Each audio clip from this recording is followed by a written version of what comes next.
Hello there. This is a continuation video of wounds, and it's gonna eventually um, transition into burns, and then we'll transition into the inflammatory stages of healing, with the inflammatory response being further explained why it's happening. Not further explain, briefly explain. I would say so. Okay, so I just want to talk about uh, first off, if what's happening if there's a wound, or or if there's a cut, or if there's a burn, right? So what's happening is there's a so-called you know intention healing.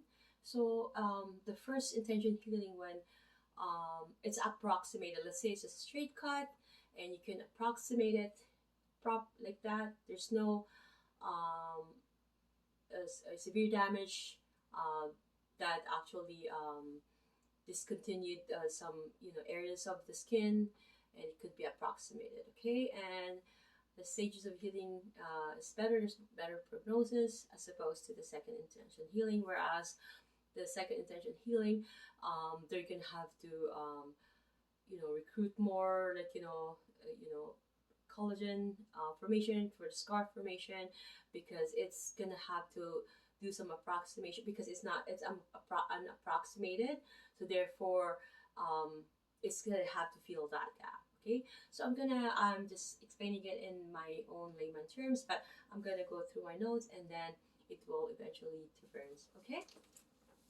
Okay. There's different ways to get a wound or a cut. For a wound, it could be from animal bite. It could be a sharp, incision, or it could be a laceration when, you just like scrape it off, um, type of cut or wound.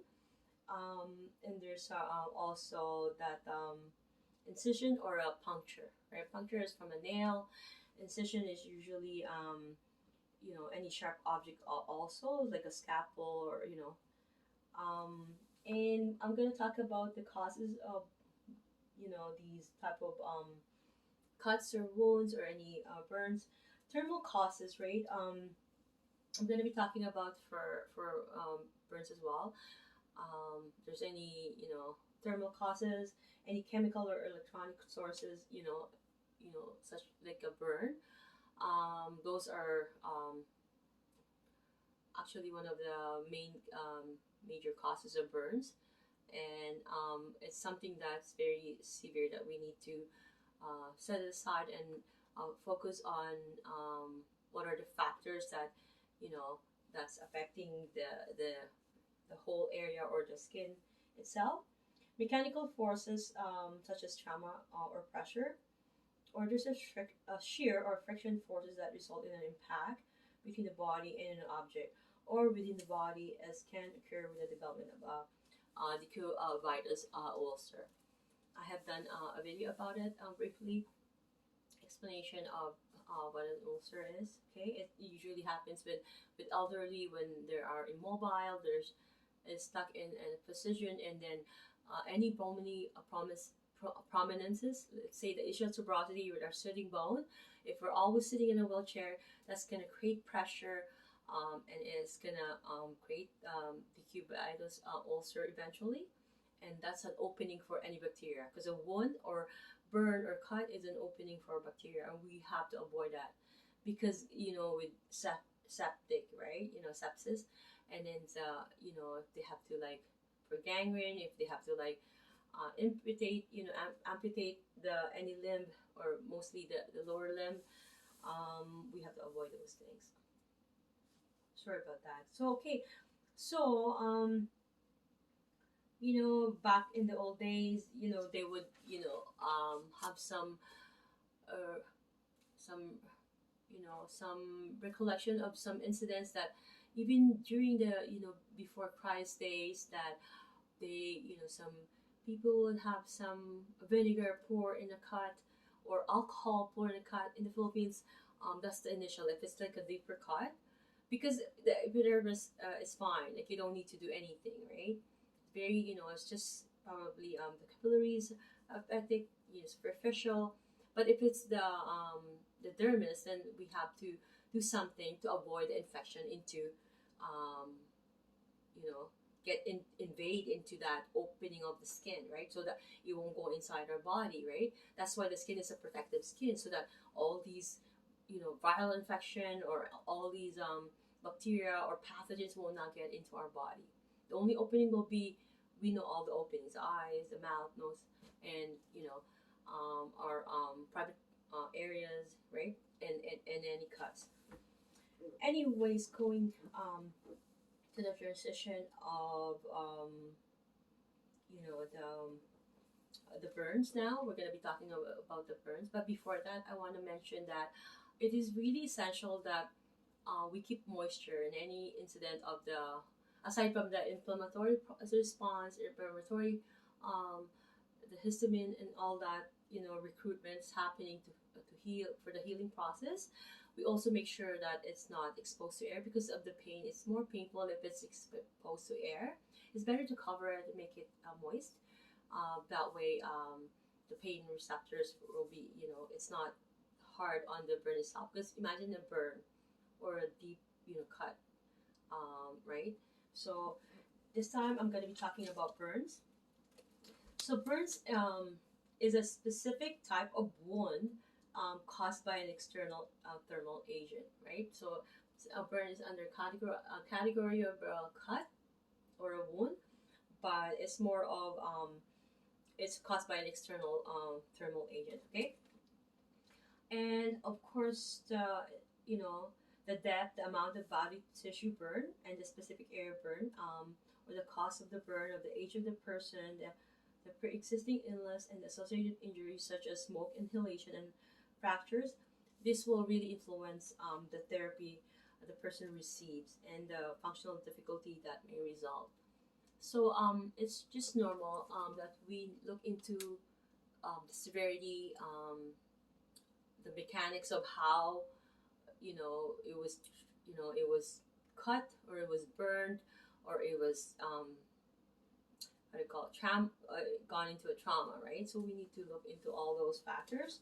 Okay, types of burns based on the depth of the damage. Superficial burn, that will be it will affect the epidermis, and that's considered first degree. So the partial thickness burn will consider be the second degree burn. It is an injury that extends to the dermis, along with the redness, pain, and some localized edema. Okay, with the first intention is just probably being exposed to local heat, localized heat, or some high intensity heat as well. But it could just be mild and just redness, and and it will be okay. There's not much intervention that needs to be done, and with you know first degree, we don't really need to be sent to the hospital or special. We all know, we have that common sense how to do a home remedies at home, and that's normal. Me being a mommy, I have all those incidents and I know what to do.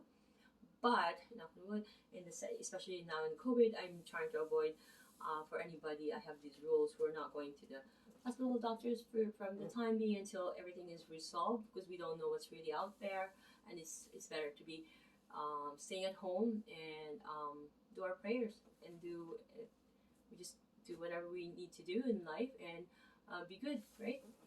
Okay. So partial thickness burn is the second degree, right? Like I said, it will extend to the dermis, and it's considered partial thickness burns are classified as superficial or deep. So the presence of blistering, partial thickness, and then the increased depth of the burns, and an increase of edema, increase of infections. Sorry about that, and often decreased pain due to some nerve damage. With a superficial partial thickening burn, a new skin layer can actively regulate temperature and act as a barrier to bacteria develop within 14 to 21 days. Okay. So, whereas a deeper burn will require 21 to 35 days to develop this layer. A superficial second degree burn will reepithelize with good functional return and minimal scar tissue. through with some pigment changes. Okay, and for the full thickness burn, it causes the damage that affects all tissue layers, including the epidermis, the dermis, and the subcutaneous tissue. So, for instance, a nail, a thick nail, a long, not a thick, a long, thin nail, that was, because I'm from the Philippines. Let's say I'll use this, how do you call it, the scenario. A water buffalo um, area was like um, full of, I don't know, dirt of his pieces or that water buffalo. I When I brought my daughter to the Philippines, my baby, my at that time, I said, okay, my uncle helped her to get into acquainted with the water buffalo. This is an experience for her. Um, but usually have some pieces all over, and let's say there's a nail there, and then of that you got stabbed. There's some pieces, some stools, water, and some dampness, and all that pathogens, and let's say all that nastiness, and um, that we don't even want to mention here, the bacteria that could be happening there and whatsoever. It got stabbed in your inside your skin, and it led to an opening for an infection, right? Because that's already there, so that's gonna go into the skin, and it's gonna start to happen. Okay.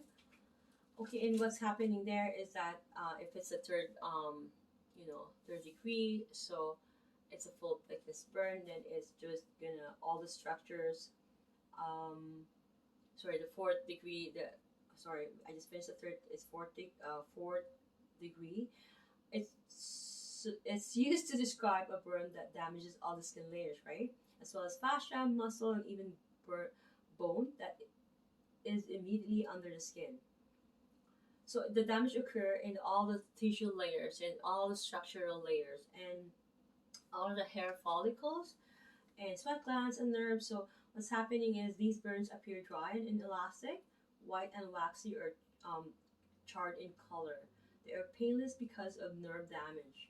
So repilation over the wound is not possible because of extreme tissue damage. So at this point, there's no repitalizations that's gonna happen. Okay, there's no first intention healing, there's no second intention healing whatsoever. Skin grafts are required to cover the wound and facilitate healing of the affected area. Okay, there's that rules of nine. I wanted to mention, okay, because that is the percentage of the wound, okay, of the body. Okay, the head equals 9% of the body's surface. Okay, um, so let's say I'm standing. Okay, I'm standing on my feet, like I'm standing. So this one, um, this is 9, 9, 4.5, 4.5. This is 18, as well, and then this is 4.5. That is the rules of 9, 4.5, right? So I hope I explained that. So 4.5, 4.5, 4.5, 18, and the lower limb, which are legs, is 9 each.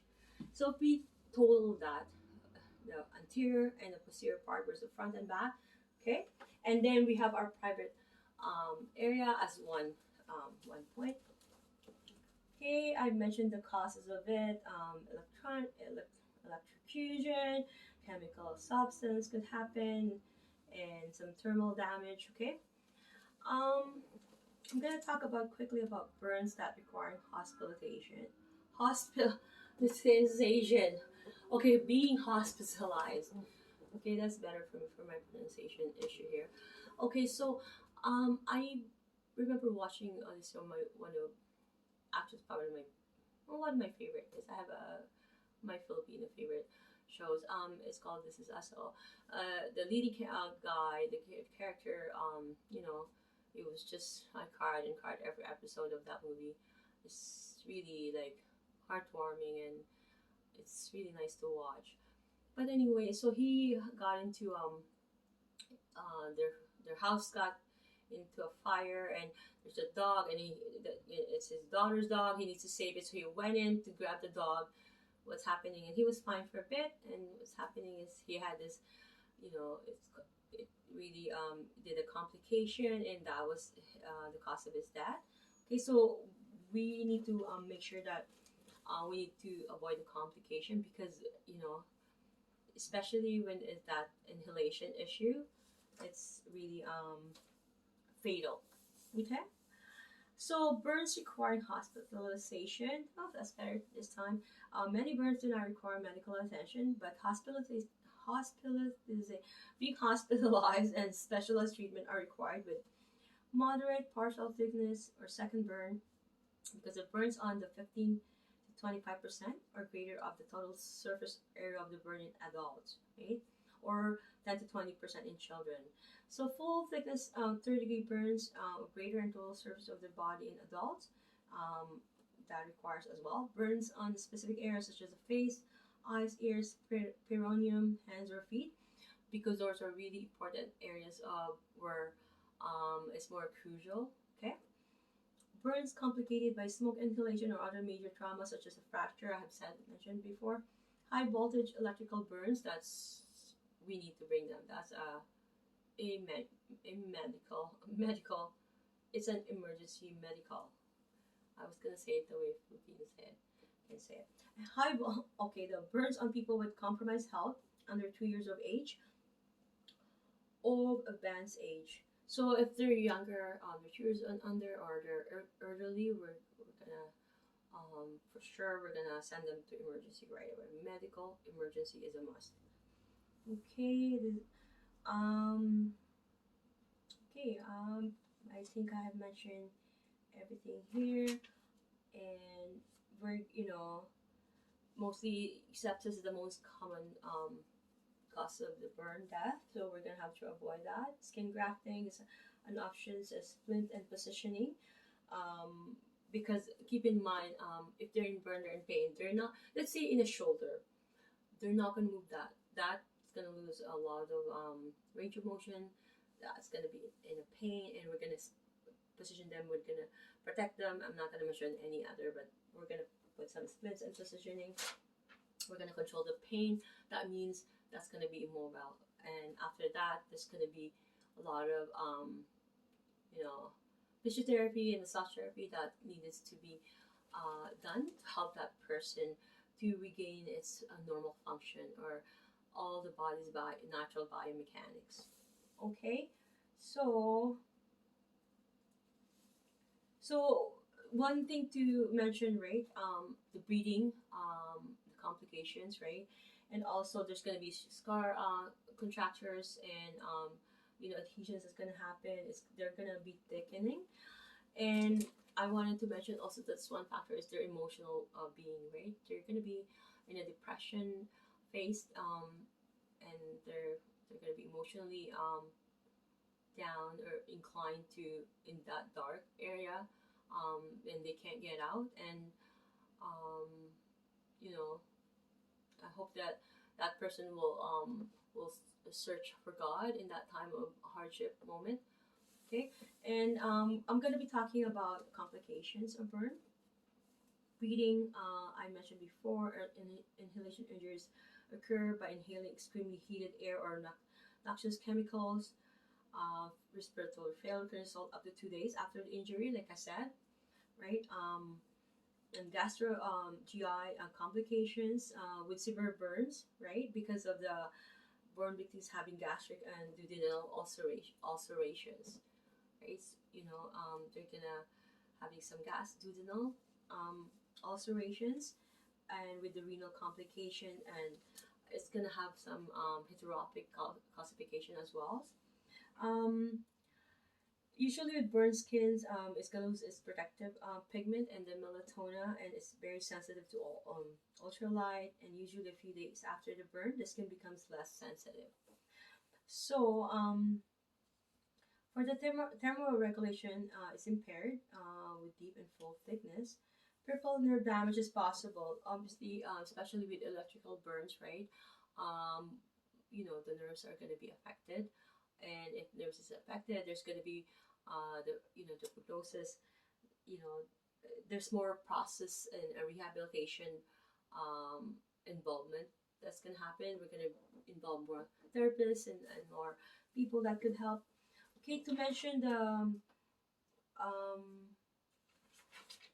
the contraindications, let's say if that person is seeking for massage therapy, saying, let's say, they don't have any of the other complications, say like amputation, right? Being amputated, whichever part of it, any subluxation or dislocation, um, that's another complications that could happen, right?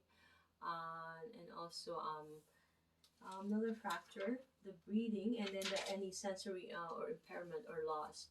Because sometimes, because if peripheral is a nerve is damage is an issue, the sensory impairment will for sure will be um, comes together hand in hand, right?